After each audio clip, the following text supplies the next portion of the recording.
Inner Mongolia, North China. Sheep pen number 13. Walking in circles clockwise since the 4th of this month. Farm owner Miss Miao, Miss Miao, said that originally it was just a few of them doing it. Stereotypic behavior.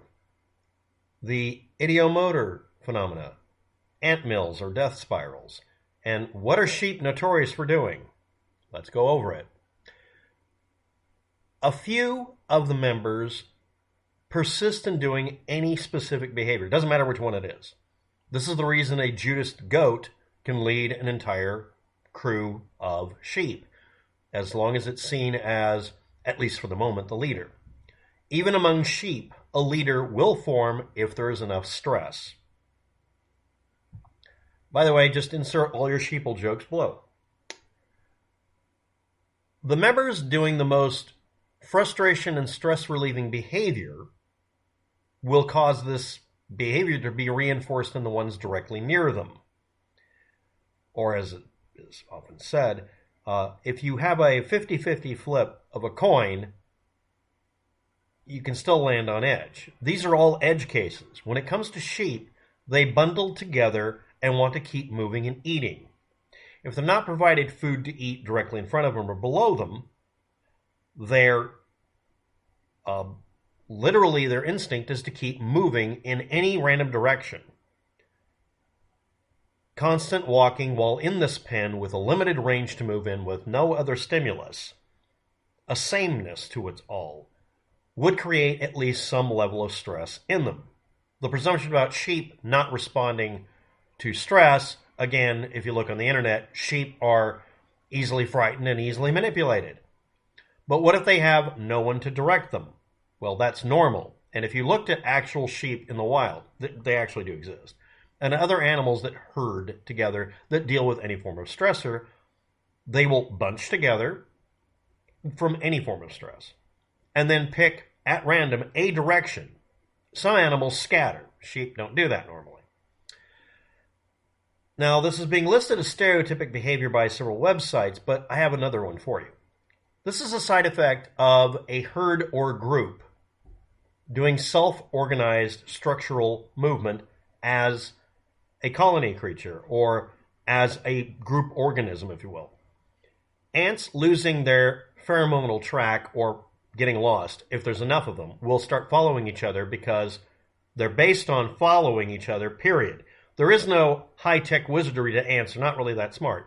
They do random food-seeking behavior, creating these really convoluted trackways. And every once in a while, through this, what would look like a pattern of tree limbs and twigs, ants will eventually, and actually this is an advantage to them, start seeking outside of the track, creating a pattern that spreads out like that. The ones that are the least successful cause the ant to dull back on its own pheromonal track and keep repeating the pathways that are most effective. In this way, army ants or any group of ants can form little antway highways. But what happens if they have nothing else to work with? Well, any slight deviation in a group of ants going in a straight line, environmental effect or whatever, will cause them to deviate.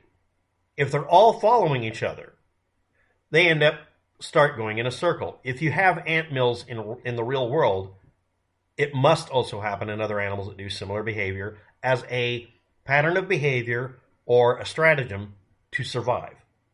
Human beings do the same thing. The reason we follow rivers, the reason we follow ridge lines and sometimes mountain ridge lines looking for passes is because it's the least effort way to get through. If you haven't looked at the anatomy of a human being, we stand upright on two legs. This pendulum effect with the feet and undulating the hip joints and bending the knees only slightly is insanely efficient. We can just walk seemingly forever if we want to, at least when we're young. And if you're lucky, if you're old like me, well, I'm middle-aged anyway, you can still do it. But following the herd when things are working well gets reinforced. When things are working badly, as all of you have noticed for the last few years during a pandemic, some of you have noticed people having a herd mentality. no matter which way you believe things are going, if you're going to lie to yourself right now and not say that human beings do sheep behavior, we can't have a conversation here. It doesn't matter if you're claiming it's one political end of the spectrum or not. When people do that, they blindly follow whatever leader bubbles up to the top among the sheep. What happened here is one or two of the sheep went against any kind of movement pattern, and at random, because statistically one or another would eventually do this, and yes, I've seen this happen in Eastern Oregon in a pen. One or two of them decided to start going in a circle. In the middle or in the outside edge, it didn't matter. Probably in the middle. And ended up clearing out a space by simply moving around and being a deterrent to anybody entering their space. This caused them to suddenly feel liberated from the group. The rest of the group is then nudged at accident right next to them to do the same pattern. It doesn't matter. It could have been clockwise or anti-clockwise. It really doesn't matter. And no, I don't want to hear the Simpsons joke about building the $1 million toilet to spin the other way around. Let's just move on. And just like an ant mill, all of the others start doing it because, in a way, it helps them. Think about it. You're trapped in a pen. You're supposed to just stand there. The reason they have these pens is so they can mill around. Well, that's great, but they don't have enough room to get a good run on. Anybody who's ever been around sheep or any other farm animals know that they get the zoomies once in a while, or they just simply want to keep moving. They're herding animals. If they're under any stress, they want to keep moving to get away from whatever they perceive as a stress or stressor. Human beings, like you and me, will do something to escape the utter mind-smashing boredom of a job. While working a conveyor belt job, assembly line job or whatever, I have sat there and created music in my head or would carry on conversations. You know you're doing your job right when you don't have to think about it. Potentially below the awareness threshold of the subject, muscle movements, unconscious motions, and partial awareness of these movements. A group of subjects respond to their group's automatic or autonomic muscular reactions, often of a very, very minuscule degree, potentially below their awareness threshold, subliminally.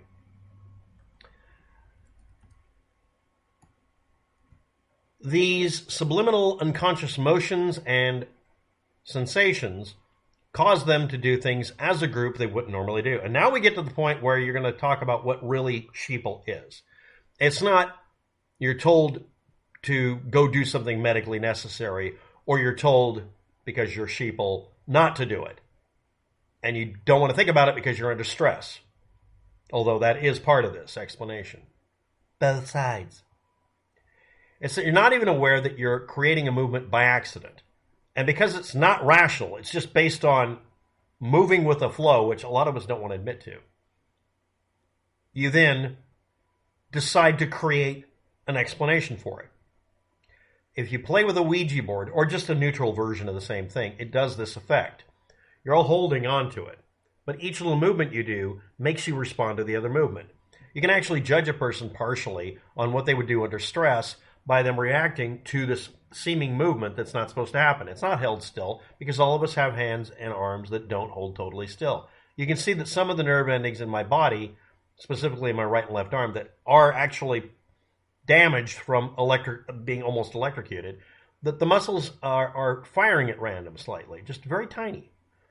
Well, if everybody's hands are doing that, the net force of it is going to go one direction or another. And you'll notice that people then rationalize subconsciously that it should move somewhere purposely because we want to believe it's purpose that drives us, that binds us. You feel it when you pay your taxes. Anyway, let's get out of the matrix here. But no, it's just random noise, and random noise, whether we like it or not, does have a sum total. The more hands on the Ouija board pointer, the less movement's going to make any sense, and then you'll have it borne out. One of the tricks to teaching people that a Ouija board is not possessed by the devil or whatever is to get 50 of them in a circle holding one. At that point, there's so many pluses and minuses they negate, and you don't get any movement. That's the reason matter doesn't automatically just move a random direction. But statistically speaking, it can. The fewer atoms you have in a clump, the more likely it is to spontaneously move one direction. It just requires a majority of the atoms to vibrate that direction just once. Once it happens, they'll start vibrating at a frequency. That's the reason very tightly bound molecules tend to vibrate at lower frequencies than individual atoms in a vacuum. Heat versus light. Different frequencies. Different chaos levels. This is order from chaos. WebTech, this is supposed to be about sheep and listeriosis. Listeriosis and other diseases you might bring up are deadly within 2 days. They've been doing this for probably weeks now. To get rid of it, all you do is get all of the sheep to stop going in a circle, and you parse them out one at a time to see which ones start going in a circle and separate them from the herd so that they stop acting as conditioned accidental leaders. Why are you bringing politics into this? Everything is about politics these days because every one of you out there needs it to be. Yes, I led you down the garden path sentence, and you've been sentenced to it. When you believe that your survival instincts are being validated by being told that you should keep doing whatever you've been doing, even if it's like driving a nail into your own forehead, and you keep doing it, you're a sheeple. But this is the funny part. Inner Mongolia, beginning of winter, Mongolian sheep that are in a pen that's, if you look at the ratio, it's a specific number of multiples or octave numbers different than their body length. If they change the pen size literally by making it bigger, like 10 feet, they'll stop doing it. Yeah, I had to wait to this point, but let's talk about them. Are they doing sheeple behavior? This is the reason me and anybody else who's ever had to tend a flock of sheep or just make sure that they didn't, run us over when we're trying to feed them. Sheep in mass can knock a building over. They simply have to have a good reason to do it.